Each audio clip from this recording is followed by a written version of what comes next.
Force Dylan. I'm having struggles in finding myself desired.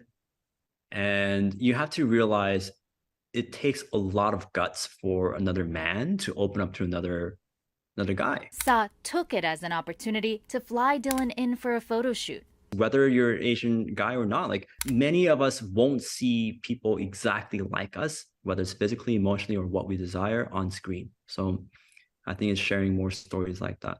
The Jersey born photographer empowers others by being himself, and sometimes that means bending gender norms, like putting on a dress to show other women how to pose. My question for you is I'm throwing it back your way, David, now. Like, if Yeah. there's something that you want to come across to the viewers on the screen, what would that be? Because I can't photograph every single person realistically, at least what I can do is share your story and share a story that is empowering and championing the people that are unseen so that other people can look at that and say, wow, I belong. I can belong too. Kat Sandoval, Scripps News, Chicago.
This month, you may want to consider swapping out your car for a bike. That's because May is National Bike Month. It's been held each year since 1956. It encourages people to cut down on car trips by riding bikes to places like work, school, the coffee shop, and more. If your commute is 15 minutes, you'd be surprised how far you can go in 15 minutes on a bike if you're accommodated properly with bike lanes and paths and low-speed streets. Research shows there are many benefits to biking. Riding one to work can cut your household emissions by about 6%. 3 hours of biking each week can reduce your risk of heart disease by 50%. Plus, you can burn up to 500 calories during a 30-minute ride. Besides showcasing the benefits of bikes, National Bike Month also aims to make cities across the country more bicycle-friendly. Officials behind the movement say more towns need to invest in bicycle lanes. They also urge drivers to be on the lookout for cyclists. This is definitely a time where we should be giving people a little bit more space. And as drivers, as many of us are, we need to take the extra time to look out, especially now. This is a good time for us to recognize if you don't bike, please get on a bike. If you drive, please look out for people riding their bikes. Workplaces and communities throughout the country host events and challenges throughout National Bike Month. To find one near you, visit bikeleague.org.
Now from Southwest Florida, this is Fox 4 News at 5. And thanks for joining us here in Fox 4 News at 5. I'm Shari Armstrong, and we are less than an hour away from the announcement that many considered a when, not an if. And tonight, Governor Ron DeSantis makes it official. He is launching his presidential campaign for a 2024 run at the White House. We will have continuing coverage for you throughout the Fox 4 News at 5 newscast, leading into the governor's announcement at 6 tonight. But this is not going to be the traditional type of campaign kickoff that you might be accustomed to.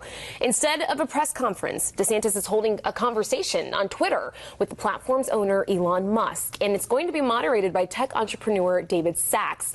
Also, remember that current GOP frontrunner, former President Trump, used Twitter for years to fuel his own political rise. Now, DeSantis was elected governor in 2018, and at age 44, he does become the second youngest Republican in the current field of candidates. We will have more on this upcoming announcement leading up to the official word that once again is coming up at 6 o'clock. Well, new this hour, a fugitive on the run is arrested after deputies say he intentionally hit one of their cruisers. Fox 4 was there during the standoff this afternoon. I am Brianna Brownlee with Fox 4 News, and I am near the intersection of Oak Street and Manatee Avenue, located in DeSoto County. Now, we were the first on the scenes as multiple law enforcement agencies came here to look for the man that they said rammed into a deputy cruiser and fled the scene. Here's the dash cam video showing the car ramming the detective's patrol car Tuesday evening. Deputies say the suspect, Ryan Pope, fled the scene and crashed a vehicle near Northwest County Road in Crocker Street. Investigators searched for Pope and got a tip that led them to the wanted fugitive at his home on Wednesday afternoon. Here's the video right after deputies arrested him. It's a little concerning because it's quiet out here usually. We don't usually get any kind of stuff like this. We heard probably about something like 50 sirens, and people are telling us what was happening down in the first bunker, and it's just like, you can't go after the police. There's different tactics that we have to use in order to go through the house safely. We have to think about all of the law enforcement personnel and how they enter. Sheriff Potter couldn't tell me if Pope was armed when they made the arrest, but he did say that Pope put up a fight. Like always, we'll keep you updated as we learn more. From Arcadia, Brianna Brownlee, Fox 4. Well, developing tonight, day 2 of that sentencing phase for convicted killer Joseph Zeiler. Fox 4 was in the courtroom as Zeiler's defense team called doctors to the stand as the jury has 2 options when it comes to what exactly is going to happen to him. I'm Caitlin Knapp for Fox 4. A piece of Joseph Zeiler's fate will soon be in the hands of the jury. They have to deliberate 2 options. 1, recommend the death penalty for Joseph Zeiler, or 2, recommend a 25-year sentence in prison. Zeiler killed 11-year-old Robin Cornell and Cape Coral babysitter Lisa Story 33 years ago. Today, jurors heard from doctors who looked at Zeiler's brain scans and did mental health evaluations. Neurologist Dr. Mark Rubino for the defense diagnosed Zeiler with Parkinsonism, which shows symptoms of Parkinson's disease but isn't that particular disease, and it doesn't respond to treatment. Rubino says he has cognitive impairment. However, the state interviewed clinical psychologist Dr. Kareem Yamut, who did several tests on Zeiler, later diagnosing him with mild neurocognitive impairment. He has significant cognitive impairment, and he has a movement disorder that is not Parkinson's disease, but is Parkinsonism. Even though the impairment isn't executive functioning, I wouldn't even say that whole domain is impaired. It's very subtle, mild subsections of a subsection of his cognitive functioning. Everything else is normal. Despite Dr. Rubino saying he has a traumatic brain injury, Dr. Yamut completely disagrees. He says Zeiler doesn't meet the prongs to truly diagnose him with it. It's evidence like this the jury must weigh to determine if they will recommend death for Zeiler or at least 25 years in prison. Now, once the jury deliberates, they will send that recommendation to the judge, and once that happens, we'll be sure to bring it to you.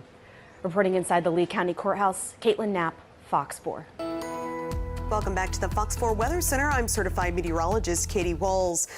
Rainy season is in full swing, especially for our friends farther inland where we are dealing with heavy showers and storms, especially for the East Coast. For us, though, a bit more isolated closer to the coastline. Let's take a live look outside right now. You can really see that development farther inland. So basically to the east of I-75, once again, that's where most of the action is, exactly as we can see there from the Fox 4 tower camera. First, though, we're going to start our radar tour up here in Charlotte County, making its way out of Northport, heading down toward Murdoch. thunderstorm now pushing into Port Charlotte, producing heavy rainfall as well as frequent lightning. Cleveland right now being affected by that right over the Peace River. So Punta Gorda as well, you're going to be clipped by that particular storm as it continues to work its way toward the south and east. Also tracking this other storm now making its way to the east of Babcock Ranch as it tracks toward Alva. So Alva, get ready. It is moving your direction. Same story for our friends in Muse. And of course, we are closely monitoring this cluster of storms in and around Lake Okeechobee. All of the timing for tomorrow's storms coming up in the next 10 minutes. Today marks a day of remembrance in Uvalde, Texas. A day to grieve and honor the 21 lives lost in a mass shooting at Robb Elementary School 1 year ago. That day reshaped the Uvalde community. It sparked a movement, a division, and a demand for action and transparency. It also made some rethink their careers where they felt their safety clashed with their passion. I spoke with a teacher who was shot during the massacre, who grappled with the decision of returning to the classroom. In 12 months, grief and an outpouring of support turned Uvalde, a city of 15,000 people, into a symbol of strength and a place of remembrance. At every turn, a reminder of the mass shooting at Robb Elementary School that shook this community to its core and left a void in the lives of many. In the beginning, I just went to my doctor's appointments and to my therapy appointments, my counseling. Public places were overwhelming for Elsa Avila, a Robb Elementary School teacher shot during the horrific event last year. They were afraid that I was dead. It was simply too painful to leave home for months, physically. I couldn't walk without a walker. And mentally. Do you still have nightmares? Now I can sleep. Before I had to sleep with the lights on because the darkness would trigger this fear of danger. I mean, I felt like I was in danger. Avila can now walk and drive and continues to improve. What do you miss the most about teaching? The students, interacting with the students. I just received this today. This is my contract renewal. This year, Avila celebrated 20 years with Uvalde CISD. And this is my brother and I. He retired with 25 years of service.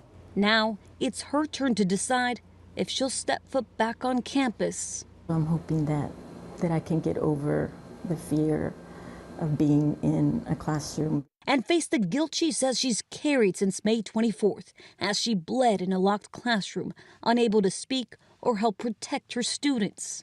The danger coming towards us, towards my students, myself, and I can't do anything about it. I can't protect them. I can't keep them safe. So that's my biggest fear right now.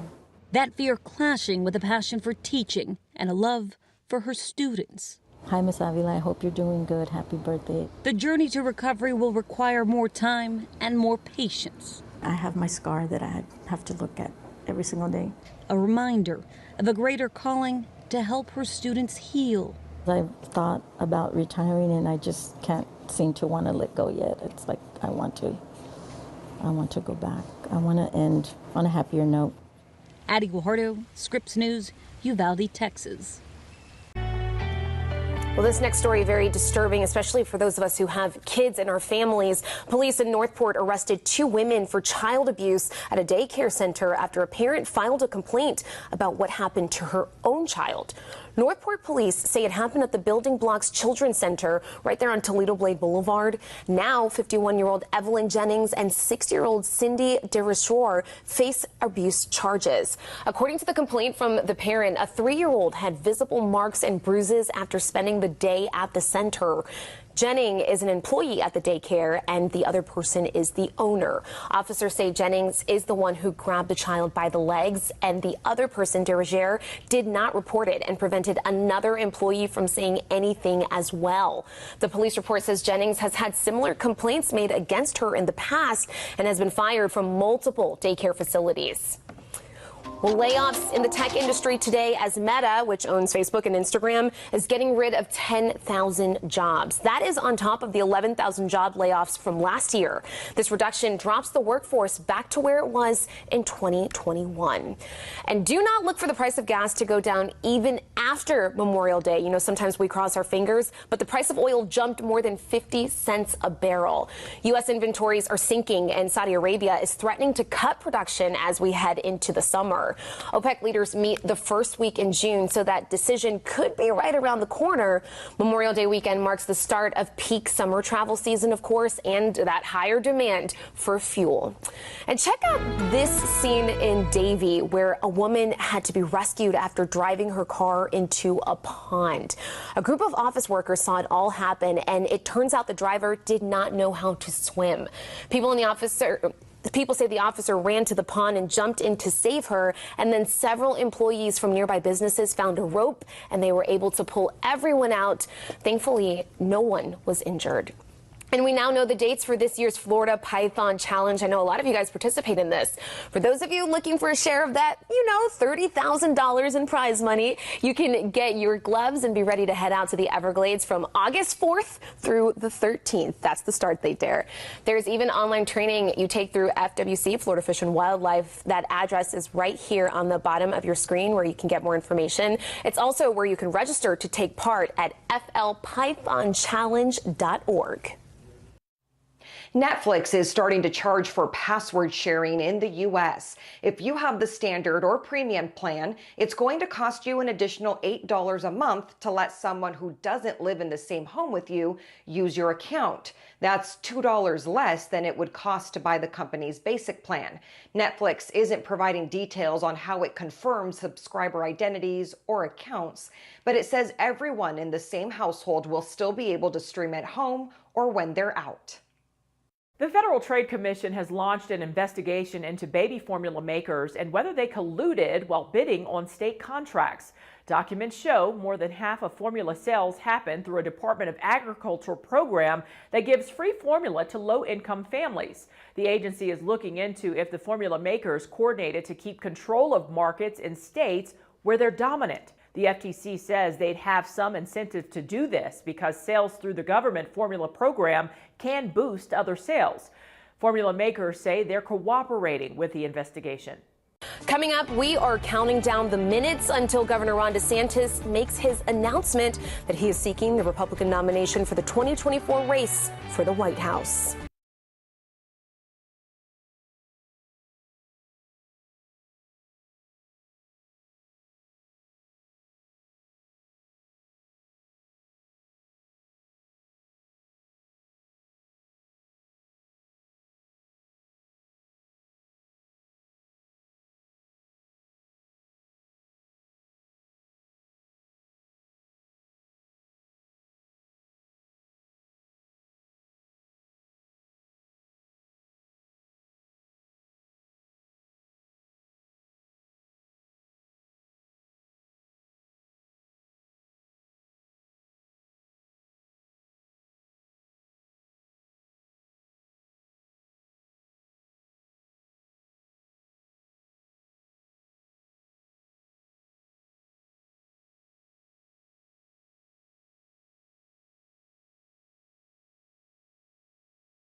Take a look at this video. It is from the Florida Forest Service, and it shows what's called a fire break. And now Cape Coral wants to put these in your city parks. Here is the idea. Crews clear out an area so there's no area with dead trees or shrubs that can then help to spread a fire. Now, fire breaks are allowed to have grass and even older, mature trees. The city says the fire breaks will not be put in between homes and trails, but these 30-foot wide fire breaks are also reviewed every 3 years by the Forest Service. Welcome back to the Fox 4 Weather Center. Of course, we continue to closely monitor showers and storms here across southwest Florida. Thankfully for us, though, they are fairly scattered. Obviously, a lot more robust, more widespread for our friends on the East Coast. Let's take a live look outside right now so you can really see these storms. And what you're looking at right now, you're looking northward from the Luminary Hotel in downtown Fort Myers. We're actually looking all the way up into Charlotte County. So what you're seeing there on the horizon, those rain shafts, you are actually seeing these storms right here on our radar in Charlotte County. So this is what we are currently monitoring right now in Charlotte County.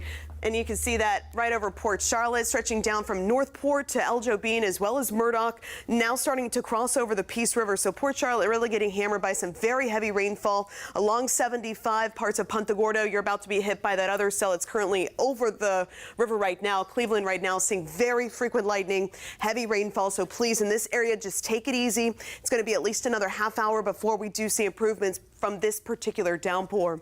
Stretching a little farther now toward the south and east, also watching another strong thunderstorm building up over the Felda area. So in and around Felda, north and south along 29, seeing that very heavy rain. Good news, though, for our friends inland from Moorhaven to Clewiston. Look at that cell just collapsing right now. Thunderstorm continuing to weaken, no longer seeing nearly as many cloud to ground lightning strikes, and that rain much, much lighter than it was, say, just an hour ago. Rain chances will continue to stay elevated here for the next couple of afternoons, both Thursday heading into Friday. Then over the weekend, we'll see a bit of a pattern shift. Some drier air builds in as a ridge of high pressure temporarily settles into southwest Florida. So what does that mean? It means your Memorial Day weekend will be mainly dry. We'll have a couple of showers and storms in the mix on Saturday, but I've pulled those rain chances all the way back to just 20%. And for your Sunday into Monday, rain chances running at just 10%. So those weather headlines, active storms each afternoon through Friday. Please continue to stay weather aware. And then over the weekend, we'll back down those rain chances. And as of right now, mainly dry and hot for Memorial Day. Throughout the rest of this evening, right here around 8 o'clock, could still see some lingering shower and storm action, but as soon as that sun sets, those storms will quickly fizzle out. So by 10 to 11, conditions will be nice and quiet. We'll kick off your Thursday morning, mostly sunny to partly cloudy skies, but again, heading into the afternoon, do stay weather aware. Basically from 2 p.m. onward, that's going to be our time frame of concern. And most of the action, once again, expected to stay inland, but as we're seeing right now in Charlotte County, we could have a couple of storms develop a little closer to the coast. For tonight, partly cloudy skies as we start off around 72 degrees. Tomorrow afternoon up to 91, but it's going to be feeling more like the mid to upper 90s because of that humidity. Then after 2, those storms develop. So 7-day forecast showing off those lower rain chances as we look ahead to the weekend. Memorial Day as of now, mostly sunny with highs around 90.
Officially a candidate in the 2024 presidential race. He filed his paperwork with the Federal Election Commission today, and around 6 p.m. we are expecting a formal announcement through a Q&A type conversation on Twitter. Our Capitol reporter Forrest Saunders joins us in Tallahassee. And Forrest, you've been watching and waiting for this to come to fruition, and tonight, here we are. Yeah, we absolutely have been, and this has been a long expected launch. In fact, if you go back to 2021, even before the governor announced his re-election bid, he was fielding very serious questions about whether or not he would seek a bid for the White House. Now here we are about 2 years later, and we expect that we are going to hear those words from him, that he is indeed running for president in just a few minutes. Florida's governor made it official on paper Wednesday, filing with the Federal Election Commission that he is indeed running for president. His political operation already at work. They launched this 2024 teaser ad. Do I have the courage? As the DeSantis campaign webpage went dark, save for an alligator. Plus, the Team DeSantis Twitter profile now highlights the date, 5/24. Speaking of Twitter, users readying for DeSantis' first-of-its-kind presidential announcement on the audio streaming function Twitter Spaces, where the governor will chat with Twitter CEO Elon Musk. There is a natural impediment, actually, in a lot of ways. Political comms experts think the decision is a mixed bag. While it's innovative, not everyone has Twitter or even knows what Twitter Spaces is. You need to make it as accessible as possible and remove impediments to people getting the message. And there seems to be some natural impediments that are going to be built in to people directly tuning in through Twitter Spaces. Perhaps to address the concern, the governor also doing a traditional sit-down interview with Fox News 2 hours later. Okay, I move to grant the pardon. DeSantis, meanwhile, spent Wednesday hosting a clemency meeting, not taking questions, and later was expected to sign that election reform bill clarifying he can run for president without resigning, which supporters repeatedly said wasn't a gift. Kinda. If everybody's talking about it, we might as well clarify it. And look, I'm being a little selfish here. If Ron DeSantis, the governor, runs for president and doesn't win, he's done such a great job for Florida. I want him to stay around. Other Republicans sound like they want DeSantis to just stay put. Former President Trump, fuming on Truth Social again, alleged DeSantis was, quote, disloyal. Presidential hopeful Nikki Haley launched this new ad mocking DeSantis as a Trump echo. And honestly... And former Vice President Mike Pence, expected to jump in soon, said this when Scripps News asked about a DeSantis run. You know, it's a free country. I do believe that different times call for different leadership. Democrats are also out with a viral video of their own. This one mocking the governor for lagging in the polls and his social skills. New state party chair Nikki Fried told us to expect a united front from Dems, painting DeSantis as too extreme on abortion, guns, immigration, and more. As Ron DeSantis now leaves our state for higher ambitions, he's leaving us behind to deal with this mess. So Floridians need to stand up and realize that this is not the right direction for our state. But ultimately, that'll be up to voters who, after Wednesday night, will have their say across the country in the coming year. All right, so the format for this evening's Twitter Spaces announcement, it sounds fairly informal. Based on what CEO Elon Musk said to the Wall Street Journal, it sounds like there isn't going to be a script, and these are going to be real-time questions with real-time answers. We'll have to see how it all plays out. Shari? Us watching so closely, Forrest, and you spend so much time at the Capitol. I'm just curious what the chatter is like following that filing of the paperwork today and ahead of this announcement. Sure. I mean, it just depends on what camp you're in, because Republicans have a really hard decision now ahead of them. Who are they going to support in the presidential primary? Is it going to be former President Donald Trump? Is it going to be Governor Ron DeSantis, or any number of other Republicans who are either in the race or expected to get into the race? And so there are a lot of factions starting to divide up. But we have heard from a lot of the legislature, the Republicans in the legislature, 99 of 113 Republican lawmakers here in the Florida Capitol that come here and serve during the legislative session, that they are going to back Governor Ron DeSantis. So at the very least, his home base of Florida, Tallahassee, is behind him. Shari?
From Southwest Florida, this is Fox 4 News at 5. Welcome back to Fox 4 News at 5. I'm Shari Armstrong, and we are now just 30 minutes away from Governor Ron DeSantis making it official with his decision to seek the Republican nomination for president in 2024. That announcement coming up at 6 o'clock in a bit of a non-traditional way here. The governor will be joined by Twitter owner Elon Musk, and the two say they plan to hold a virtual conversation using the platform Twitter Spaces. And that is when we expect DeSantis will make his intentions known about the White House. And the announcement comes just as the latest state legislative session ended, a session in which the governor signed bills that restrict transgender health care, bathroom use, and drag performances in our state. But one of the largest LGBTQ organizations in Florida says they will not let DeSantis' policies stop them. Gay Days at Disney World has been an annual tradition dating back to the early 90s. And this year's event is scheduled to start next week, June 1st. The CEO of the organization says he has heard from a lot of members of the LGBTQ plus community, fearful, they say, of coming to Florida. But he says this event will go on. Events like ours will only survive if we come together, but we're not going anywhere. Gay Days takes place the first weekend in June in the city of Orlando. And once again, with the governor making his announcement at 6 o'clock on Twitter, Fox 4 will bring you continuing coverage throughout the night, both on air and online at fox4now.com. Target is removing certain products from stores and making other changes to its LGBTQ plus merchandise ahead of Pride Month in June. The retailer says it's experienced threats impacting our team members' sense of safety and well-being while at work since introducing the Pride collection. Target isn't saying which specific products it's removing. The collection has been on sale since early May. Certified meteorologist Katie Walls. We continue to watch scattered showers and storms develop here across southwest Florida. These storms capable of producing heavy rainfall, frequent lightning, and gusty winds. But for most of us, we are hot and dry. Let's take a live look right now, though, at where those storms are developing. Here we are looking inland from the Bayfront Inn in downtown Naples. And as we look inland, that's where most of the activity is really developing. Meanwhile, downtown Naples on the dry side. Clewiston, that big thunderstorm about an hour ago has already passed through, but we do have a report of some roof damage there at a local nursing home. No injuries, no fatalities, but they are performing an evacuation there. So thankfully, just some roof damage, but it does seem to be manageable. Moore-Haven reporting some of that light rain as of right now.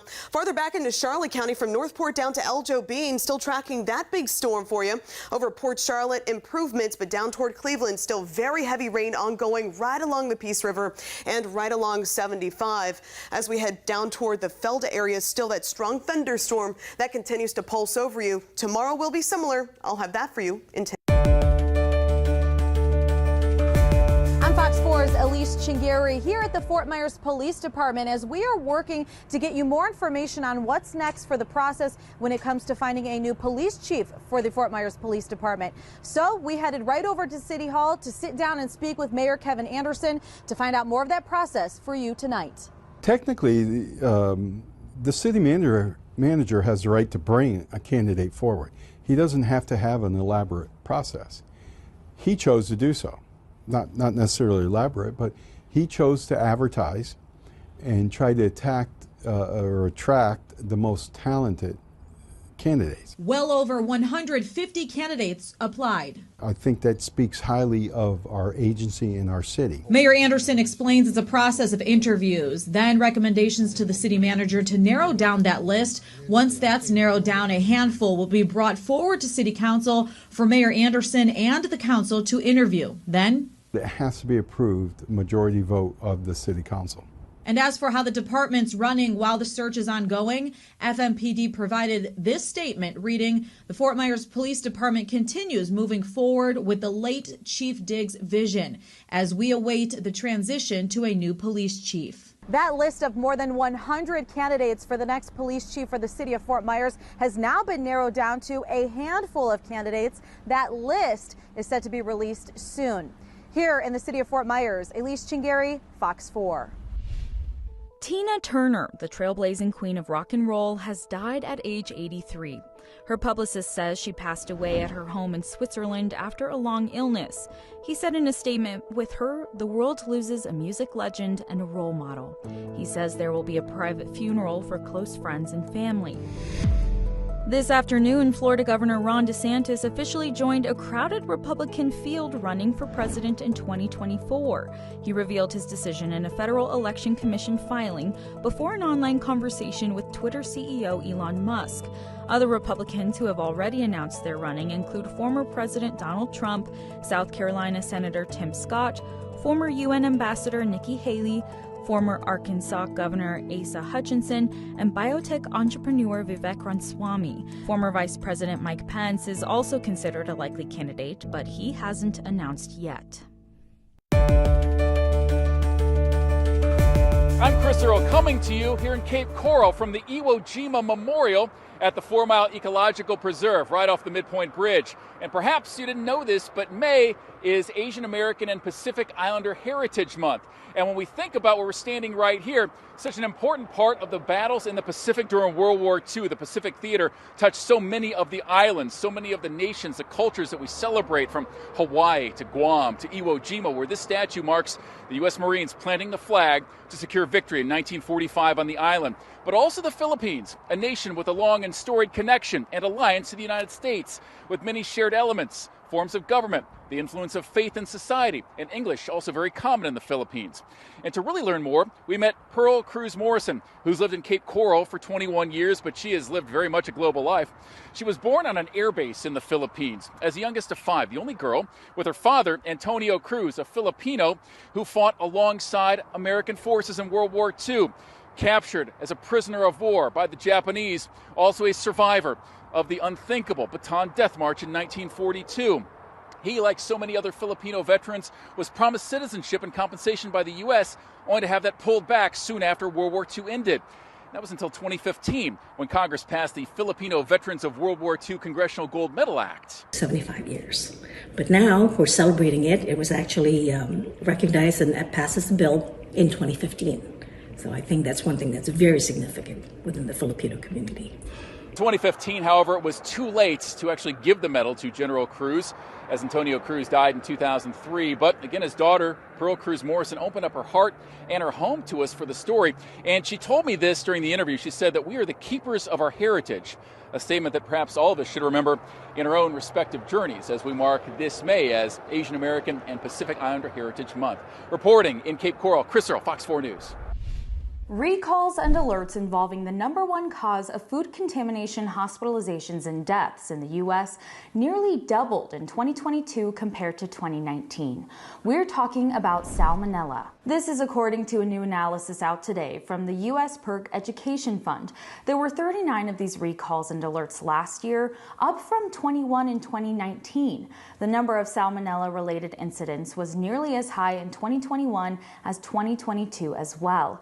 It's not clear yet exactly what is driving the increase. We have a feeling that it's just the prevalence of it that, I mean, it's just so easy to encounter salmonella. And, you know, if people aren't engaging in good hand washing techniques and also just good food preparation techniques, that could be part of the cause. Salmonella is especially something to be thinking about with Memorial Day events coming up and just summer in general. These types of illnesses happen more often in the summer because the bacteria likes warm temperatures. A lot of the foods that we have, like at outdoor picnics, like your potato salad, like your cantaloupe, those kinds of things, you know, they're really just havens for bacteria. And of course, a lot of people, you go to graduation parties, you go to picnics, Memorial Day weekend gatherings, and people may tend to put away like the meat and maybe the dairy products, but they may not put away like the melon. If it's above 90 degrees, you don't want food out for more than an hour. No more than 2 hours if the food is at room temperature.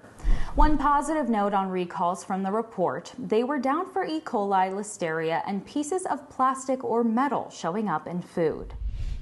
A new proposed rule aims to cut Medicaid prescription drug costs by increasing transparency. The Centers for Medicare and Medicaid Services wants contracts between states, health insurers, and third-party contractors to show how much pharmacy benefit managers are paying for drugs. The agency says that would avoid discrepancies in what they're charging Medicaid and what they reimburse pharmacies. The proposed rule would also hold drug makers accountable for giving the correct discounts on drugs. It's the end of the school year for many children, meaning more time outdoors and traveling. But experts warn the way kids spend their summer vacation is changing. Kids off from school will start spending more of their time online, adding to growing concerns for their mental health. New data shows last summer, 8 to 10-year-olds spent an average of 8.5 hours a day on screens. Things like smartphones, tablets, gaming systems, and TV. Google saw searches for how much screen time is too much for my kids spike more than 200% over the past year. This comes at a time when America's youth are struggling with high rates of depression, anxiety, and social isolation. As a society, we need to be concerned about it, and we really need to be moving into action to think about, are we creating the conditions for our kids that foster mental health. This month, the American Psychological Association issued a warning for the first time about the harmful effects of social media on teens. It released new recommendations for parents, including regular monitoring, limiting screen time to certain hours of the day, and providing training for those who plan to use social media. Experts we spoke with say modeling good digital behaviors for our kids and having open conversations are also important. Things like putting your phone on, aside. We have a basket on our kitchen desk where we put our phones when we get home so that, at dinner time or family meals, it's device free. We're really talking to each other. So some of those behaviors can be really helpful. You can also use parental control apps like Google Family Link to monitor your child's devices. It lets you block certain apps, set screen time limits, locate them wherever they are, and set bedtimes. After a sea turtle nest is destroyed by a four-wheeler overnight, berm building on the beach came to a grinding halt. You're going to find out why workers were given the go-ahead, though, today.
Work on the sand berms on Marco Island will continue through the overnight hours. You might remember the city stopped nighttime work last week because a contractor might have run over a sea turtle nest.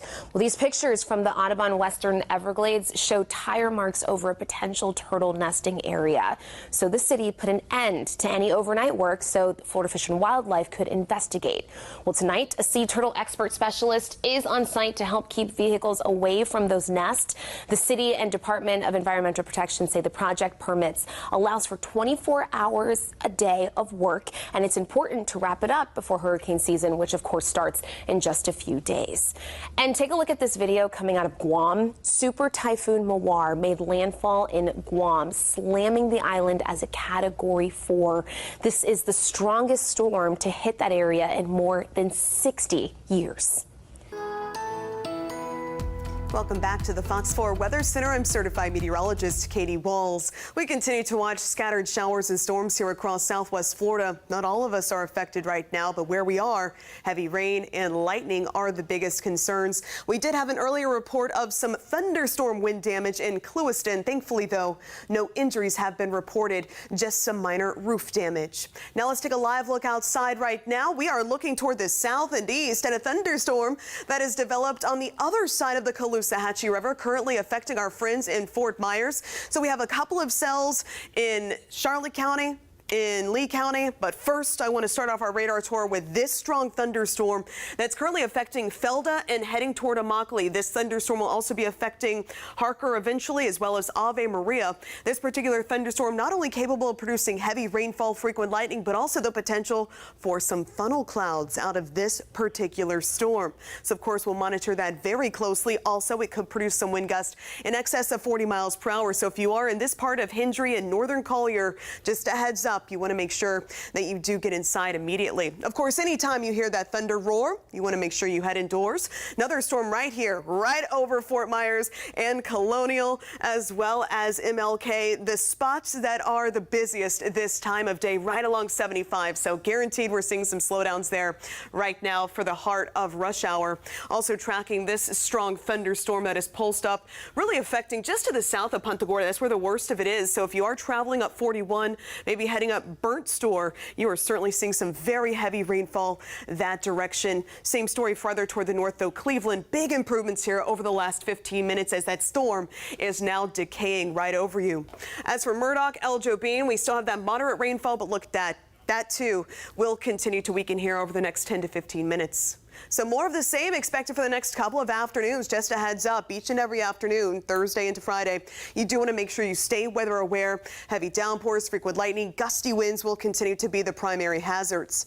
Then over the weekend, some drier air builds in right in time for the Memorial Day weekend. So we could see an isolated storm on Saturday, but then we're mainly dry and hot Sunday as well as Memorial Day. Great news too, by the way, tropics are quiet. There's one little wave of non-tropical energy expected to develop right here off the Carolina coast, but just a 10% chance of further formation. This, though, not a concern to Florida, but it will produce the threat for rip currents and heavy rainfall for the Carolinas. As for us, showers and storms right here at 8 o'clock, and still have a couple of lingering showers hanging on before they die out after sunset. Overnight will be nice and quiet. We'll kick off tomorrow morning with lots of sunshine. Then after 2 p.m., keep your eye to the sky for those scattered storms, very similar to today. Same story for your Friday. Then over the weekend, temperatures staying toasty. We are mainly dry and hot Sunday heading into Monday, and as of now, looks like this drier pattern could continue even into the middle of next. Federal COVID relief funding that schools have relied on since the start of the pandemic is set to expire next year. In 2020 and 2021, Congress passed 3 COVID relief packages that added up to more than $190 billion for public and private schools across the U.S. Districts report putting the money toward hiring staff, tech upgrades for online learning, improving airflow in schools, and mental health support. Knowing the money will run out, some districts are concerned about budget shortfalls. Former educator Amanda Bratton wants teachers and districts to know about a free online resource that could help them save money. It's called Propello. Propello is a K-12 education platform. It's made for teachers by teachers, and we bring together high-quality customizable curricula designed for hands-on learning. we allow for teachers to be able to personalize that education to help students succeed. Right now, Propello offers middle school science and language arts. There are plans to grow its elementary school curriculum next, including subjects like math and social studies. Bratton says they do offer districts pay packages with premium tools, integrations, and advanced services, but the priority is offering it for free to teachers. The hope is districts can retain teachers, and those teachers won't have to spend their own money on resources. Side hustles or side gigs were once thought of as a way to make extra money or get ahead. But more often these days, side hustles are needed to make ends meet. That's according to a new side hustle survey from Bankrate.com. I mean, it's admirable that people are putting in the extra time and effort, but I would have hoped that more people were either getting ahead in the sense of saving more, investing, paying down debt, things like that, or pursuing a passion project. But in most cases, people say they just need this money to meet their day-to-day expenses. Bankrate's Ted Rossman tells us 39% of adults now have a side hustle. 44% of those workers believe they'll always need one. A spring poll from the Washington Post found most workers would prefer 4 10-hour days instead of the 5-day work week. In the poll, 75% of people would choose the longer days, but most would not be willing to sacrifice pay in return. I'm Chris Conti, and I'm going to show you how art is helping young people experiencing homelessness. For those who have experienced homelessness or are experiencing homelessness, this brings what to them? I think a sense of place, a sense of stability, a sense of continuity. The impact art is having for homeless youth and the successful ways it's keeping them off the streets.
young people experiencing homelessness, art is becoming an outlet to help them get through life. It is not always easy to quantify the impacts of the abstract. We are going to write or draw about a time you felt confident. Art instructor Katie Makishin knows that well. A lot of us created plaster casts of our faces. She also knows the paint and latex her students are working with will fade someday, which is why her goal is to leave a more lasting impression. So it's good that the kids can learn how, you can fail 7 times, but you just have to succeed 8. I met Katie on a recent Wednesday afternoon inside Project Create, located in one of Washington, D.C.'s most impoverished neighborhoods. This nonprofit has become a place of refuge for young people, many of whom are experiencing homeless insecurity. Most of our students are very regular, but all of them have now found a permanent home in art. You could use this as a base and then think of what other colors to add. I'll be able to show my parents what I've been doing all this time. Including 11-year-old Askia Turnipseed.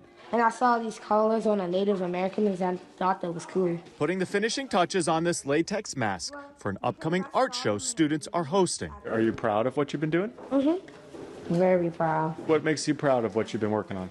What makes me proud is all the hard work I put into it. The kids that come here, I think, feel very much like this is a home away from home. As Project Create's executive director, Christy Walser, says many classes also double as therapy for kids and their families. It's not just about the art. There's things going on below the surface. Absolutely. So, yeah, I think, the kids feel like they're being creative and having fun and making art, but they're actually addressing an undercurrent of feelings and emotions and things. Some of them are very difficult. Every year, an estimated 4.2 million youth and young adults experience homelessness in the U.S.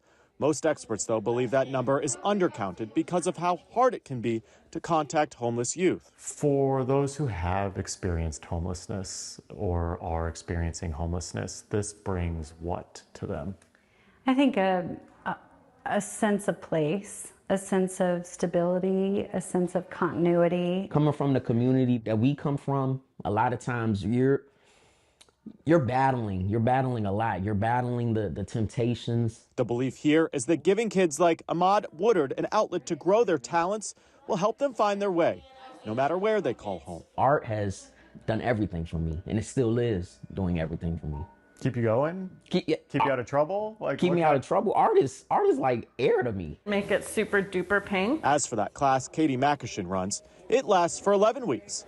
Attendance can often fluctuate. We're just going to tap, tap, tap. Which is just part of life here. At this age, a lot of guardians like to give their kids some more choices. So sometimes they might choose not to come.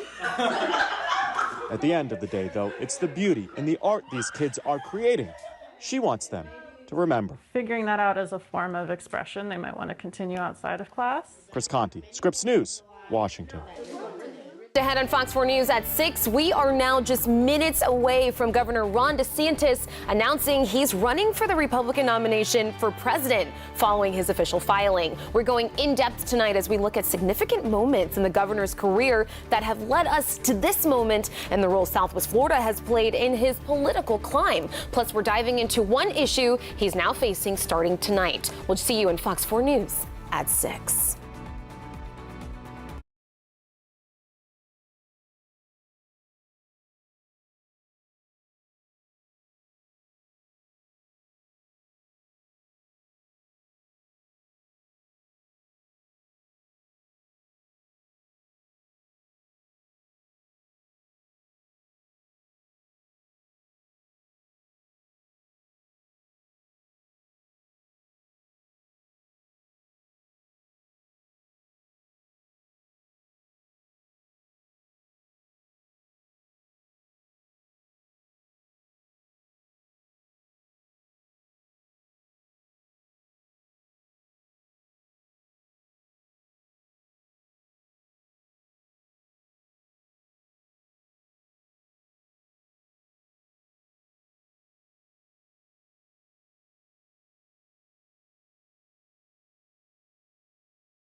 Live from Fox 4, this is Breaking News.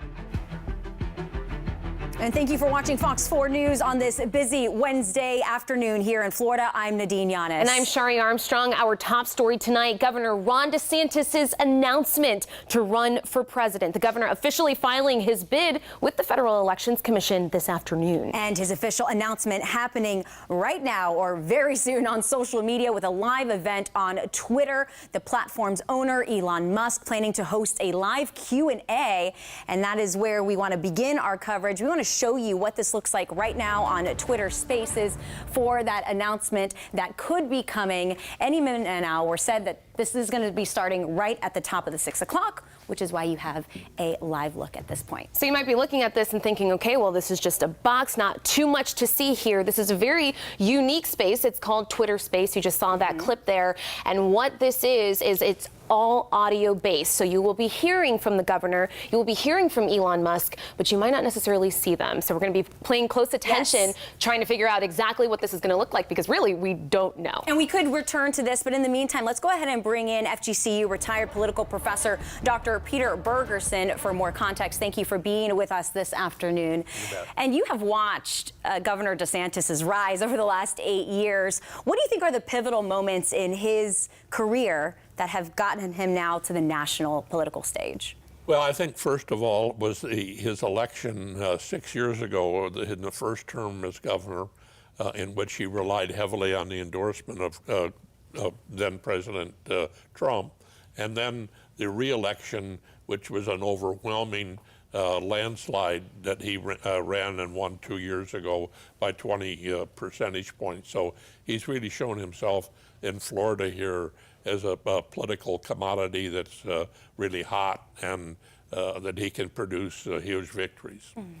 I want to take a look at Southwest Florida specifically and the role it will play in DeSantis' campaign. We have seen the governor already tout his response to topics like Hurricane Ian, rebuilding bridges, slamming the federal government and FEMA's response, and not only that, but our population boom as well. Yeah, that was huge during the pandemic. We had a lot of people come. So how do you think Southwest Florida is going to play a role in his campaign? I think he's very popular here. He won by over 60% of the vote here in Lee County, equal amount or more in Collier County, as well in Charlotte. He also, I think, his response to Hurricane Ian really showed his rapid response, building the bridges, appearing here. So I think you're going to see tremendous support in Southwest Florida for the governor. And there's criticism on the other side of that, though. With Hurricane Ian, there's the insurance crisis that so many of us are dealing with here in Southwest Florida in particular. And then with that population boom that we saw during the pandemic that Shari was talking about, also the affordable housing crisis. Now, that is a lingering problem that is going to have to be addressed and addressed very soon. It's an issue not only at the state level, but also particularly at the local and county level. And so I assume that there may be some efforts on the part of the state and the governor to alleviate some of this, the problems. But the growth factor is just so overwhelming in trying to meet the housing demands and wages and match the two. That's the real source of the conflict. Yeah, that's incredible. Well, we just thank you so much. I feel like we could sit and talk to Dr. Bergerson all day, but we are waiting for that announcement to come on Twitter Spaces any moment now. So thank you for being here. Dr. Bergerson will actually be here in the next half hour as well to talk a little bit more on some of the culture wars that we're seeing DeSantis play into. Okay, sure. We'll see you then. Happy to be here. Well, we are standing by with political experts and a team of reporters across the state covering a range of different issues. And so until then, we do want to turn to Scripps News' Joe St. George, who is taking a look at a list of challenges that do lie ahead for Florida Governor Ron DeSantis.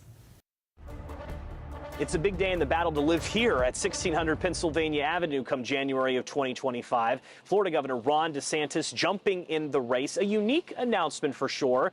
Scripps News has confirmed he will be making the announcement on Twitter Spaces alongside Elon Musk. A bit on brand for the governor, who's taken on traditional media over the years. Twitter certainly isn't a traditional form of media. Twitter also has a bit of a rivalry with former President Trump. The former president still isn't back on the platform, preferring to use his own platform, Truth Social. I think what's more important than how the governor of Florida is announcing his run is what does he actually say. When you look at the polling, there's no mistake. He is beginning this campaign significantly trailing former President Donald Trump. Some polling has Mr. Trump up by close to 40 percentage points over Governor DeSantis. Mr. Trump has seen a bit of a bump in polling following his indictment by the Manhattan District Attorney. Another challenge for the governor of Florida will be the field size. It is a rapidly growing field. This isn't the only presidential announcement this week.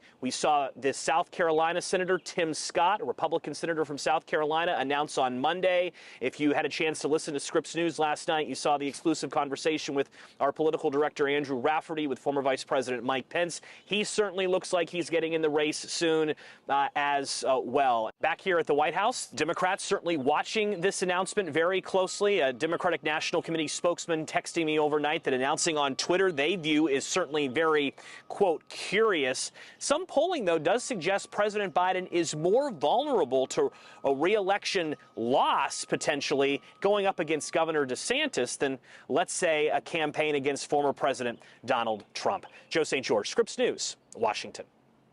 George, thank you so much. And I know one of the biggest questions I have heard, something I've seen on social media throughout the day, is what happens next? How can you govern a state while running for president of the United States? Yeah, so late in the legislative session, state lawmakers did pass a law allowing the governor to return to his role after his run for the White House, but it is a concern for some. Millions of Floridians now have to wait and see how the governor will balance both of those major responsibilities. So our Matt Sesney from our partners in West Palm, WPTV, asked some experts how they see it all playing out. Take a look. Governor DeSantis will not have to step down. Florida lawmakers made sure of that earlier this year. But by most accounts, running a state of over 21 million people and a national campaign is a big challenge. I just worry about, Florida is a big, bizarre place, and there's constantly news. Peter Scorch of FloridaPolitics.com admits it's a bit of a risk for Governor DeSantis to run for president and run Florida at the same time. This is not the West Wing where Jeb Bartlett is the president of New Hampshire and that's all he's got to, worry about. This is a big, complex state. It's why we don't see a lot of big state governors make it to that next level. But DeSantis wants to get to that next level and keep his current job, which lawmakers are allowing, passing a special exception to a state law. Republican National Committeeman Peter Feeman says it's not a problem. A lot of the issues that Florida faces dovetail right into the national issues. Like what? Like wokeism in our schools, for example? Republicans say the governor is already handling traveling the country with his book tour and speeches, something Democrats point out is a problem with running Florida. Instead, we've seen he's already running a de facto campaign where he's been to Iowa, he's been to New Hampshire, he's crisscrossing the country, and we have real issues here in the state of Florida, and he's not addressing them. We even had a flood in Fort Lauderdale. He didn't come down because he had already made a commitment to be somewhere else in the country. DeSantis is certainly not the first governor to try this. According to Rutgers University, 17 former governors have gone on to the White House, while 23 ended up losing their campaigns for president. I'd like to just introduce the All right, breaking right now, we are dipping into into Florida Governor Ron DeSantis making his announcement for presidency right now on Twitter Spaces with Elon Musk. Let's take a listen. Last year, to restore to its original mission as a beacon for free speech, and even to expose Twitter's past complicity with a government censorship regime, might have surprised many, but not those of us who've known and worked with Elon for nearly a quarter century. His commitment to freedom and his willingness to put his money where his mouth is, upset the narrative control imposed on us by our government, elite institutions, and corporate media. Go ahead and send a heart up if you want to say thank you, Elon. Governor DeSantis first drew my attention and support when I saw how he responded to the COVID pandemic and refused to believe what we now know to be the many falsehoods that government experts and their media mouthpieces were feeding us. He kept Florida's schools open and its economy thriving, while my state of California chose 2 years of learning loss and lockdowns that we have yet to fully.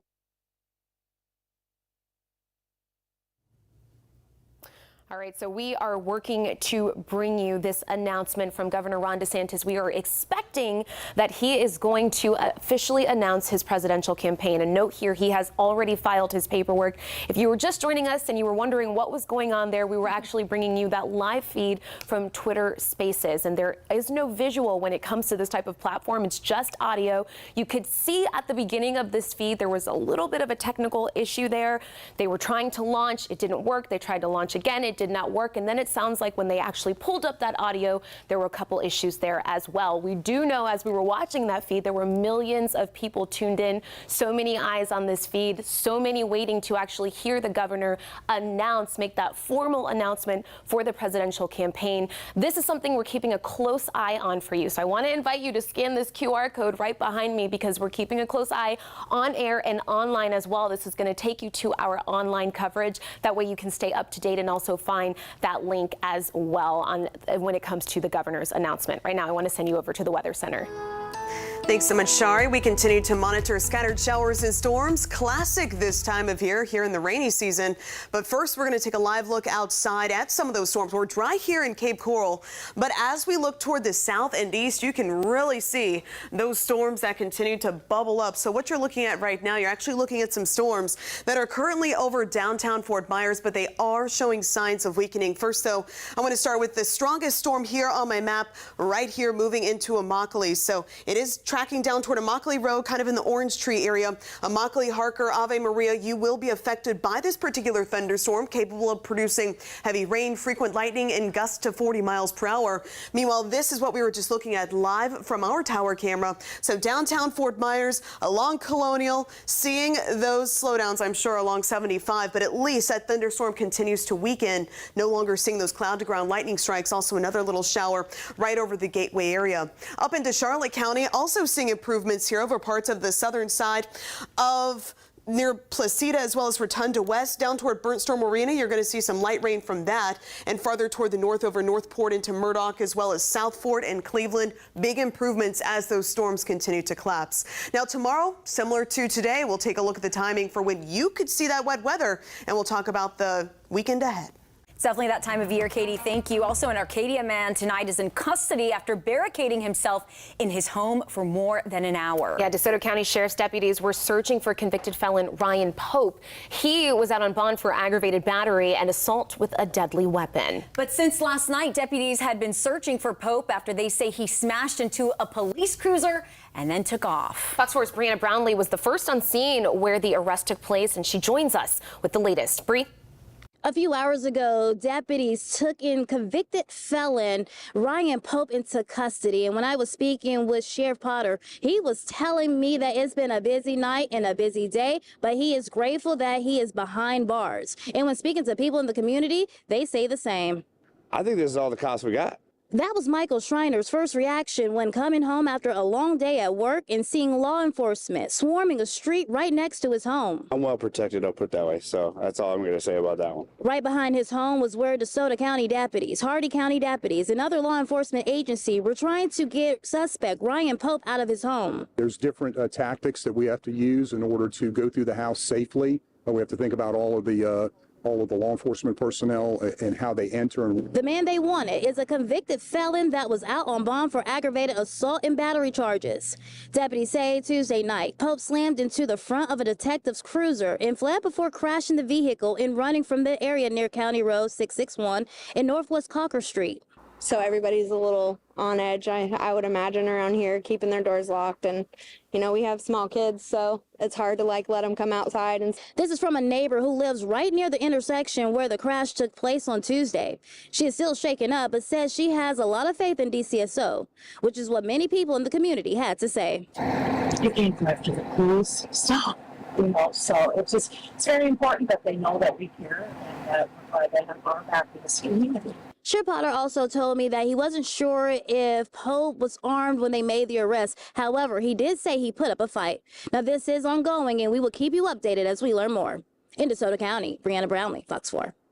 And we are continuing to follow through on the biggest story of the day. Governor Ron DeSantis expected to announce he is running for president of the United States. So coming up on Fox 4 News at 6, we are speaking with the head of pro-LGBTQ plus organizations in Orlando. And we're checking in again with retired Professor Bergeson to talk about the role Governor Ron DeSantis' culture war will play in his national campaign. Chris? I'm Chris Earl, live outside of the Iwo Jima Memorial here in Cape Coral. May is Asian American and Pacific Islander Heritage Month, and of the many nations and cultures, we'll focus on one whose veterans did not get the recognition for about 7 years after they played a pivotal role in helping the U.S. in World War II. That's coming up. We continue to track scattered showers and storms here across southwest Florida. Most of the action, though, really along the East Coast. It's going to stay active the next couple of afternoons before we see improvement for the Memorial Day weekend. All of that for you next.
Well, May is Asian American and Pacific Islander Heritage Month, and we see the influences of these cultures all throughout Southwest Florida. Yes, we do. So, of course, our team here is celebrating, joining many of you as we highlight multiple nations, cultures, and languages that unite so many people. Fox 4 anchor Chris Earl is now live with us tonight at 4 Mile Ecological Preserve, and it is a beautiful place, but also a solemn spot for reflection. A lot of people going there. Yeah, also with the highlight in some of our nation's most historic moments in the Pacific. Good evening, Chris.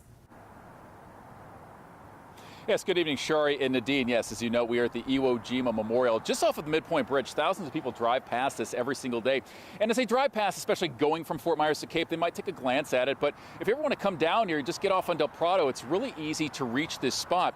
And when you think about this place, it's also one where, because of this month, we're thinking about so many of those cultures. We talk about even Hawaii with Pearl Harbor, to Guam, to Iwo Jima, to the Philippines. And the Philippines are the focus tonight. And we met up recently with Pearl Cruz Morrison, and she's lived in Cape Coral for 21 years and is involved with the Filipino-American community here in Southwest Florida. Her father, Antonio Cruz, was a true hero of World War II, a Filipino fighting alongside U.S. servicemen in the Philippines, surviving the horrific Bataan Death March in April of 1942 with his brothers. But in 1945, 3 years after the Death March and the end of World War II in the Pacific, the promises of compensation and citizenship got retracted. It was like that for 70 years until Congress passed, and then President Obama signed the Filipino Veterans of World War II Congressional Gold Medal Act of 2015. True significance for Pearl and so many others of Filipino descent. What does this mean to you? I guess the story of my father's life. Endurance, dedication, passion, and all for freedom. And then coming up tonight on Fox 4 News at 10, I'll also go deeper into the life of General Antonio Cruz. Again, he died in 2003, 12 years before his family received the gold medal, but also the connection between the Filipino culture and the United States. And it has been a close connection for about 70 plus years, and one that's been all throughout the decades a reminder of the stakes that the U.S. faced in World War II during the Pacific Theater during those nearly 4 years of intense, unforgettable battle. Reporting live in Cape Coral, Chris Earl, Fox 4 News. Chris, thank you so much. And you might be getting a text from certified meteorologist Katie Walls very soon, because we just heard that thunder over here. Yeah, it's been a while since we've heard it on the coast as we bring in certified meteorologist Katie Walls. We've had the inland storms recently, but here we are, the storms firing up now along Lee County's coast. Yes, and we talked about that potential yesterday, you know, with the fact that once those westerly winds die down, then we start to see that drift back toward the coast. There And that's goes exactly again. what we're seeing right now. And you can hear the sky talking right here over parts of Cape Coral. So we'll take a closer look at that particular cell. Otherwise, notice they are pretty scattered right now across southwest Florida. Here is what we are currently hearing We're right along Pine Island Road, so right over Sandoval, seeing very heavy rainfall for the western, southwestern side of Cape Coral. With this nearly stationary storm, it's what we call a pulse thunderstorm. It's literally pulsed up, and we'll have to let it pulse back down. But it is indeed producing that lightning, so just remember, if you can hear it, you want to head inside.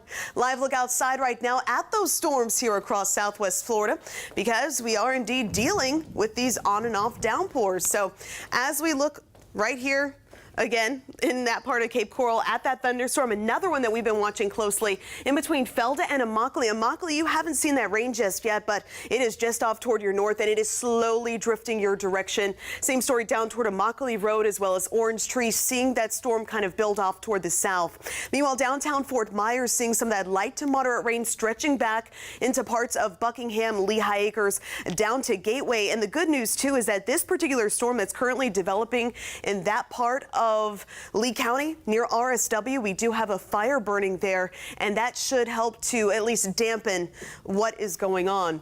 Up here for Punta Gorda into Charlotte County, significant improvements. Instead of seeing those robust colors, you're now seeing a lot of green as those showers and storms continue to die out. Over Palmdale to Moorhaven, we do have that light rain ongoing across Glades County. We did have one report of some thunderstorm wind damage in Clewiston right around 4:30, but again, according to the emergency manager, it was from a strong thunderstorm. It did cause some roof damage, but thankfully no injuries reported. Thursday, Friday to the next couple of days will continue to feature more of the same. Active weather after 2 p.m. Then over the weekend, that's when those changes arrive. So drier air builds in Saturday, especially Sunday heading into Memorial Day. Weather headlines break down like this. Again, keep your eye to the sky for the next couple of afternoons. Then over the weekend, we'll dry things out a bit. Tropics, they are fairly quiet. The only wave of energy, it's a non-tropical wave expected to affect the Carolinas this weekend, producing the threat for rip currents and some gusty winds there, but not a concern for Florida. As for us, we'll see those storms weaken shortly after sunset overnight tonight. Quiet conditions are forecast. Thursday morning, lots of sunshine. Then after 2 p.m., keep your eye to the skies. Same hazards as today. Heavy lightning, heavy rainfall, lightning, as well as gusty wind. So just keep an eye on that, especially toward 8 o'clock as we see that drift back toward the coastline. So your 7-day forecast shakes out like this. Storm chances staying high the next couple of afternoons, then pulling back for your Memorial Day weekend, Saturday, Sunday into your Monday. Mostly sunny, by the way, for Memorial Day as we climb toward 90 degrees. Well, still to come here in Fox 4 News at 6, the head of a major LGBTQ plus group in Orlando says the show is going to go on. So coming up, Fox 4 speaks with the head of Gay Days as they tell us why they feel new laws are targeting their community and how they aren't going to back down without a fight.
hardworking Americans out of a good standard of living. All right, breaking news. Governor Ron DeSantis announcing he's running for president on Twitter Spaces. Let's take a listen. American energy independence. This also means replacing the woke mind virus with reality, facts, and enduring principles. Merit must trump identity politics. We must return normalcy to our communities. America's a sovereign country. Our borders must be respected. We cannot have foreigners pouring into our country illegally by the millions. We cannot allow drug cartels to poison our population with fentanyl. Public deserves safe communities, and law and order must be maintained in American cities. We can't have inmates running the asylum, and we must reject attacks on the men and women of law enforcement. We also must reestablish integrity in our institutions. This includes the military. I'm proud to be a Navy veteran, an Iraq veteran, and I revere our services. But when revered institutions like those in our military are more concerned with matters not central to the mission, whether it's global warming or gender ideology and pronouns, morale declines and recruiting suffers. And you need to eliminate these distractions, and we need to get focused on the core mission.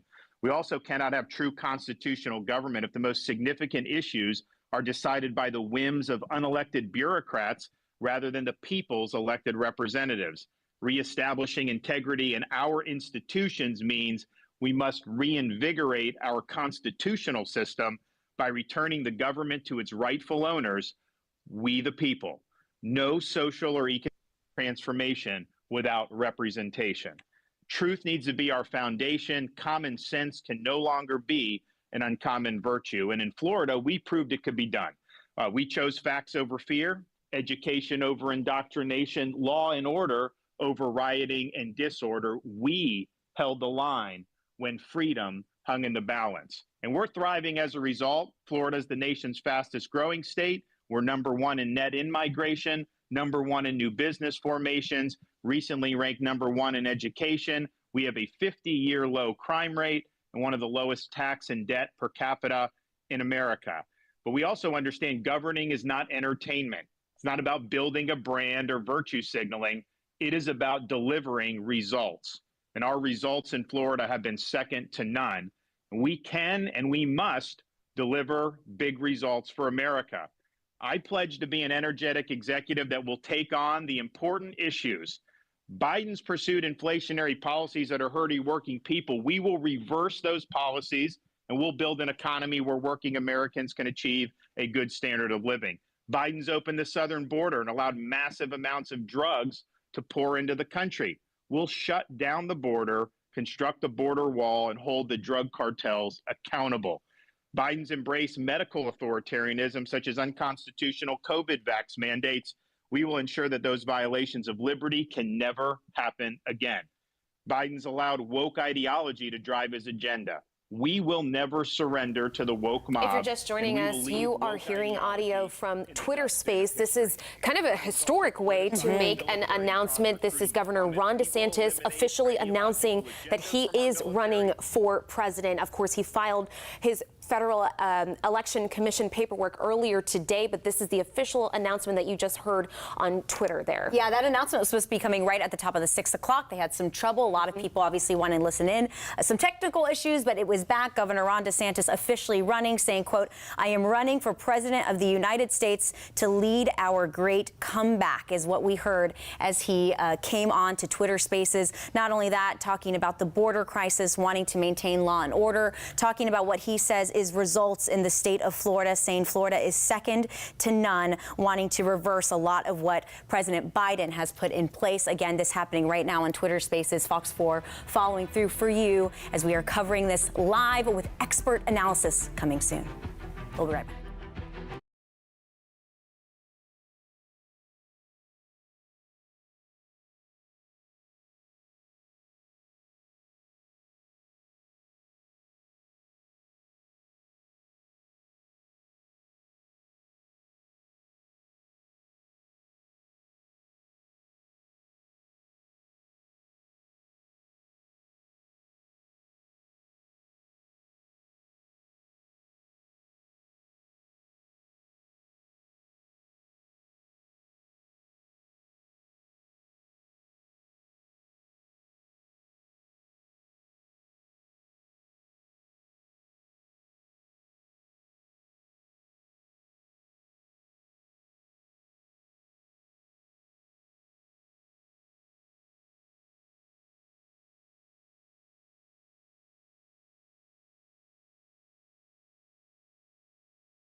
Live from Fox 4, this is breaking news.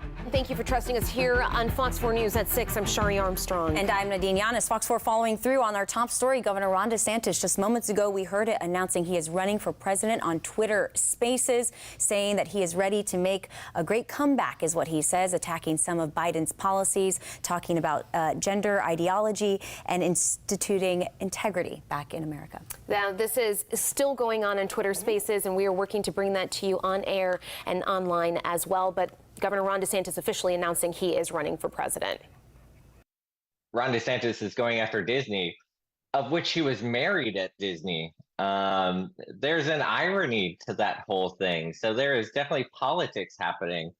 And as Florida Governor Ron DeSantis announces that run, one of the state's largest LGBTQ+ organizations says they are taking the fight right to him. Gay Days at Disney World has now been an annual tradition for decades. And despite fears in the community, leaders of the organization say that show will go on. So Fox 4 Investigates Ryan Kruger joins us live in studio with the details. And Ryan, leaders are targeting much of their frustration at DeSantis. Yeah, and specifically the legislation signed by the governor last week that targets the trans community. Those leaders of that organization tell me they are worried about what a run for president might mean for them here in Florida. On the International Day Against Homophobia, Transphobia, and Biphobia, Governor Ron DeSantis signed a series of bills into law that restrict transgender health care, bathroom use, and drag performances in the state. With the amount of laws and bills that that have been signed recently in Florida, there's fear, there's unknown to everything. Joseph Clark is the CEO of Gay Days, one of the oldest and largest LGBTQ organizations in the Sunshine State. Every year, the group holds 4 days worth of events at Disney World, celebrating the LGBTQ community. He tells me he's had community members reach out in recent days asking if it's safe for them to travel to Florida to hold the annual event. Clark says not only will the show go on next week, he's hoping for allies to be there as well. We need the help of people to stand up and stand together. Everything that's passing is not just affecting us as an event that happens over one weekend. We're a gay-owned business. It affects us there. With DeSantis now running for the Republican nomination for president, Clark believes many of the bills signed this year were focused less on the people of Florida and more on attracting the attention of Republican primary voters. And I believe that all of these bills passing, yes, are playing to a base. And they're a strong base, but I believe that we can be stronger. And Disney Gay Days began back in 1991. The event runs from June 1st, that's next week, to the 5th. Ryan Kruger, Fox 4. And Ryan, thank you. We are bringing in retired FGCU political professor, Dr. Peter Bergerson, because this really is a major part of the DeSantis platform. The so-called culture wars that we are seeing really have become a priority for Florida's governor. In this last year, actually, the last legislative session that just wrapped up, we have seen DeSantis take on those culture wars like abortion, LGBTQ+ community, and Disney as well. And so, Dr. Bergerson, what are your thoughts on DeSantis' approach here when it comes to the culture wars now that his eyes are on the White House? I think that this appeals to a relatively small portion of the political base, but it, as is suggested in the preview here, they're very active. They're voters. Whether this plays well in the presidential campaign, that's another story. I think that this is an issue that's going to follow him throughout the campaign. It's not only just the culture wars, but also following up in a punitive way against businesses, and particularly in this case, Disney World. The largest taxpayer, $1 billion a year here. Yeah. And there has been criticism in particularly about Disney from DeSantis' own opponents here. Specifically, former President Donald Trump and Nikki Haley both have slammed the governor in his continuous fight against Disney, which is a reminder, it is the largest taxpayer in our state, like you said. And so that dispute with Disney has led to other governors, like I said, inviting Walt Disney World to their states instead. So we talked a little bit about it. How do you think Disney's going to play in the long run here? Well, in a number of ways. I suspect that Disney, at least so far, they have really played it under the radar, and they're going to rely on their constitutional provision in the Florida Constitution that gives them this special district status and legal status. And so it's going to be a long, drawn-out battle. Don't expect it to be resolved soon. I see this as something for sure will go to the Florida Supreme Court and perhaps even the U.S. Supreme Court. It doesn't seem like DeSantis is going to back down from that one. No. Dr. Bergerson, we have to ask you about what we just saw. Yeah. We have been talking about this announcement all day. Fox 4 has had coverage all day. So many of us, millions of people watching to see what would happen with that announcement. And we saw some major technical issues just now. Could that impact Governor Ron DeSantis' campaign? Well, it will impact at least the reporting and the discussion for a number of days. Whether it is the lasting effect of it is going to be untold. But you never want to start off a political campaign, regardless of whether it's at the local, state, and in this case, the presidential of the United States, with a snafu like this. This is an indication of frankly, amateurs, unprepared. This is something that should have been really smooth. You know, it's a firecracker that was a dud. Well, there we go. Well, thank you so much. That's how Dr. Bergerson is wrapping up how Governor Ron DeSantis has announced his bid for presidency. We just thank you so much for being here. Again, we can talk to Dr. Bergerson all day about this, and I'm sure we'll be reporting this as it goes through. Thank you so much. Well, thank you. Well, meanwhile, one other new Florida law is being met with fierce pushback. We are talking about the strict immigration reform package Governor Ron DeSantis just signed into law, Nadine. So experts say SB 1718 will have huge impact on farms and construction. Critics call it inhumane and immoral. Yeah, and some groups on social media are even calling for a nationwide boycott of the state because of this law. Joel Lopez from our partner station in West Palm, WPTV, has details about that now real protest set for next week. That strike is set for June 1st, and places like El Mariachi here in West Palm Beach plan to close for the day to show their support. Debemos unirnos todos como inmigrantes. Calls for an immigrant labor strike are gaining traction. Why is this important for me? For respect. As people throughout the U.S. are reacting to recently signed immigration laws in Florida. Sooner or later, if we do not speak up or we allow this kind of targeting in a certain community, it could spread through the whole country. A TikTok video by Samuel Ruiz in California. El movimiento ya está. Depende de nosotros el cambio. Going viral as he calls for June 1st to be a day without immigrants. Shut down for a day. Let them know that you know, your taco stand is not going to be open. Your garden is not going to get mowed. Your roof is not going to get built. According to the American Civil Liberties Union, immigrants pay more than $90 billion in taxes every year. All right, my friend, are you ready to order? One of them? What would you like? Victor Prado, the general manager of El Mariachi restaurant in West Palm Beach. So June 1st, what do you plan on doing? We're closing the restaurant for the whole day. We're not planning to open. So the scientists see how is the immigrant labor in this state. Prado says his electrician and construction friends have lost workers. Even some of his own staff in the restaurant have moved out of Florida. Some of my people that I have right here working for me for 2 or 3 years, they leaving because they are scared. They are scared about the law.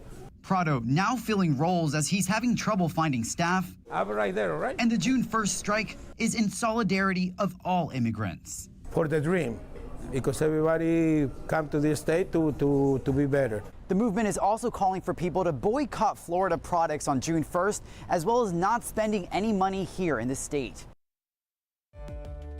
Maybe she was thinking about the future. She wasn't going to have a marriage, children, career. Will the jury recommend death or 25 years in prison for the man convicted of killing a little Cape Coral girl and her babysitter? That is the decision we are waiting for tonight. Now, for 2 days, jurors have heard from family members and victims of 11-year-old Robin Cornell and Lisa Story. They've also listened to hours of testimony from doctors who evaluated the killer, Joseph Zeiler's mental and physical health, this during the penalty phase. And so during closing arguments just 2 hours ago, the state asking jurors to recommend death. The defense defense wanting Zeiler's life spared. Fox 4's Caitlin Knapp has been following this trial and has the final arguments before handing the case to the jury. The jury has a lot to consider, hearing from experts and loved ones of 11-year-old Robin Cornell and Lisa Story, who were murdered by Zeiler back in 1990. Obviously, it's a lot to take in, but ultimately the jury must decide if they're going to recommend the death penalty for Zeiler or at least 25 years in prison. This is the second death penalty case in the state since the new law went into effect in April. Only 8 jurors rather than all 12 are needed to recommend the death penalty. If this jury does not come back unanimous, it will be the first in the state under the new law. During closing arguments, the state argued factors they must prove to constitute for the death penalty.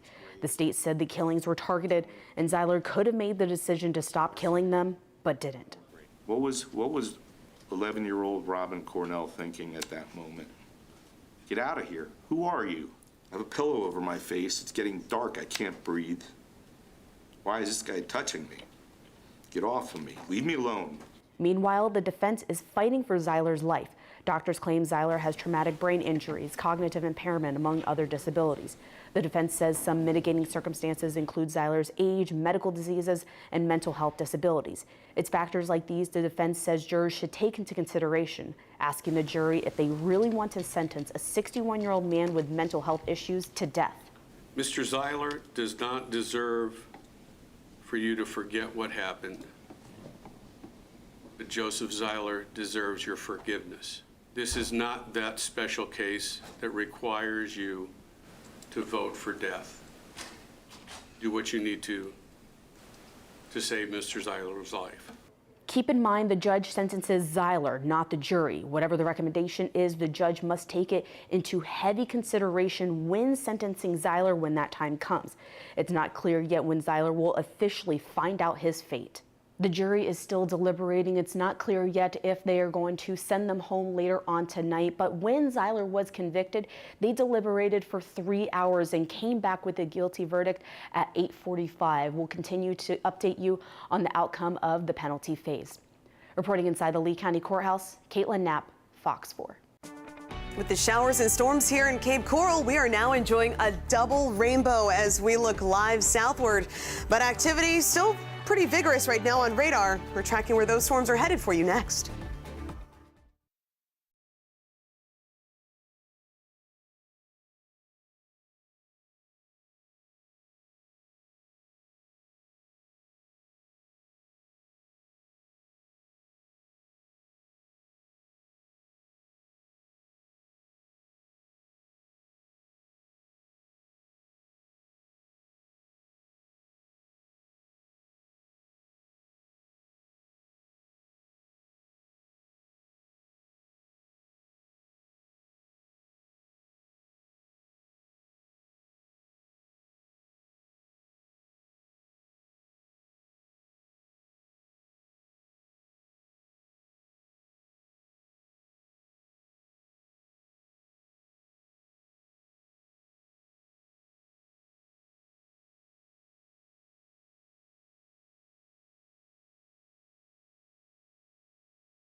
Welcome back to the Fox 4 Weather Center. I'm certified meteorologist Katie Walls. We continue to watch scattered showers and storms across southwest Florida, producing heavy rainfall and frequent lightning. If you're caught under one of these storms, you want to make sure you head indoors immediately. And the last thing you want to be is on the road. Let's take a live look outside right now. This is I-75 northbound at mile marker 216, so a little farther up toward the north, but you get the point. Very heavy rain that is blinding in some locations. So just a heads up, where those storms have developed, they are robust. So let's zoom in first into Lee County, right here, southern Cape Coral, right along the Caloosahatchee, Iona McGregor down to Punta Rasa, as well as, say, Cypress Lake, picking up some much needed rain.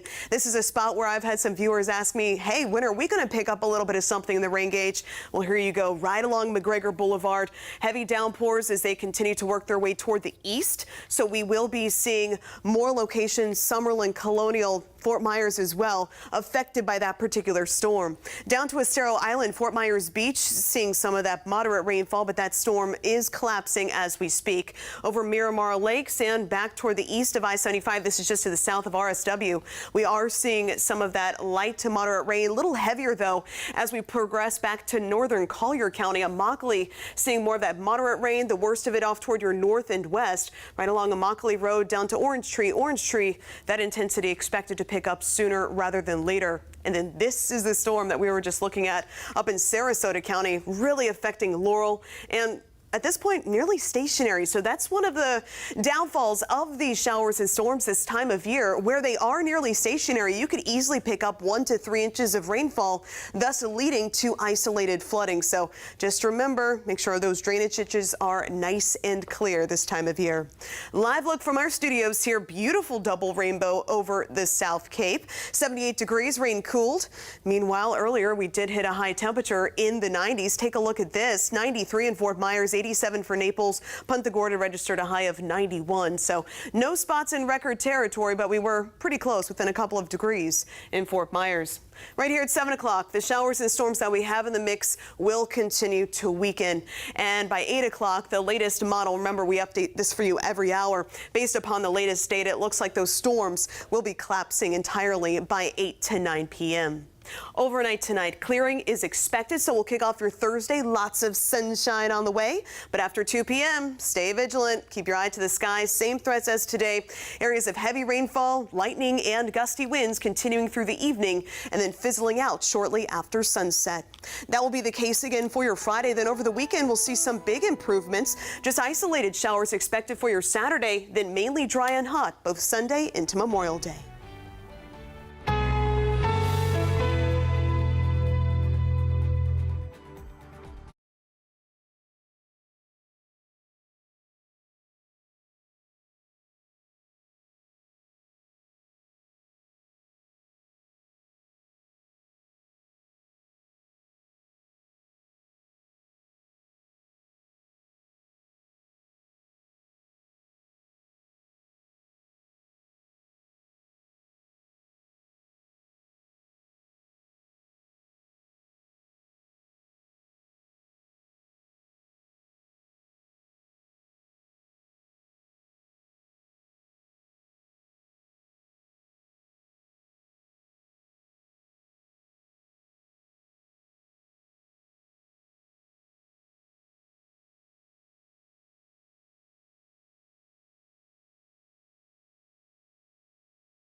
Live from Fox 4, this is Breaking News.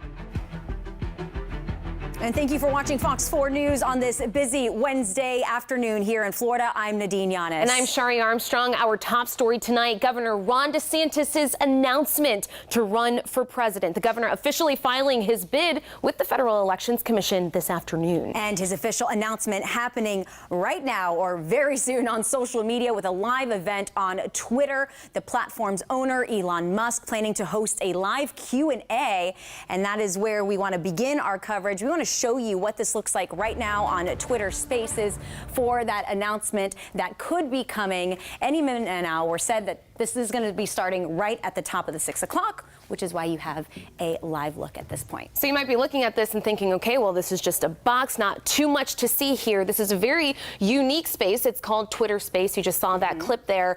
And what this is it's all audio based. So you will be hearing from the governor, you will be hearing from Elon Musk, but you might not necessarily see them. So we're going to be paying close attention, trying to figure out exactly what this is going to look like, because really we don't know. And we could return to this, but in the meantime, let's go ahead and bring in FGCU retired political professor Dr. Peter Bergerson for more context. Thank you for being with us this afternoon.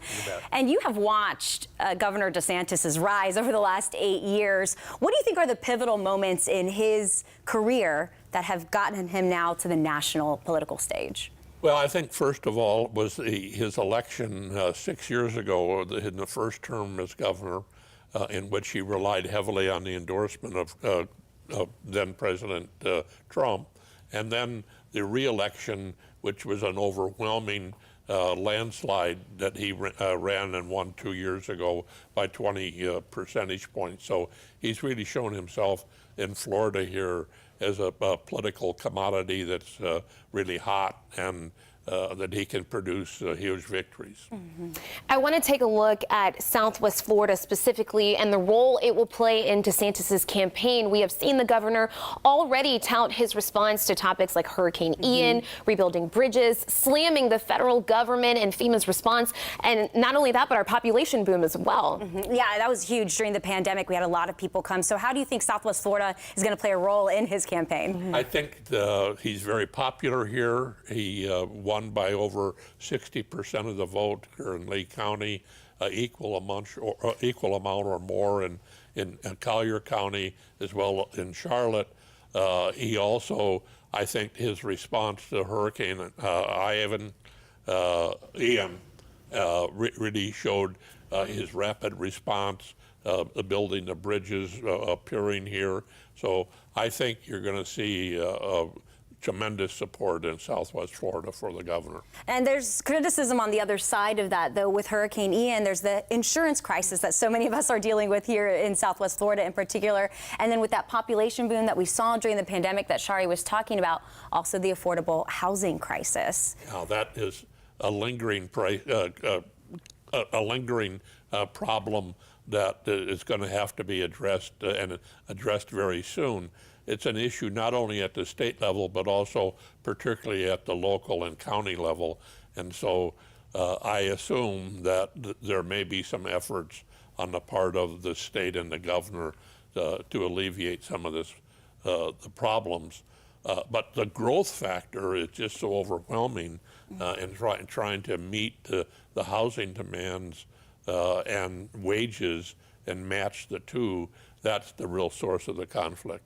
Yeah, that's incredible. Well, we just thank you so much. I feel like we could sit and talk to Dr. Bergerson all day, but we are waiting for that announcement to come on Twitter Spaces any moment now. So thank you for being here. Dr. Bergerson will actually be here in the next half hour as well to talk a little bit more on some of the culture wars that we're seeing DeSantis play into. Okay, sure. We'll see you then. Happy to be here. Well, we are standing by with political experts and a team of reporters across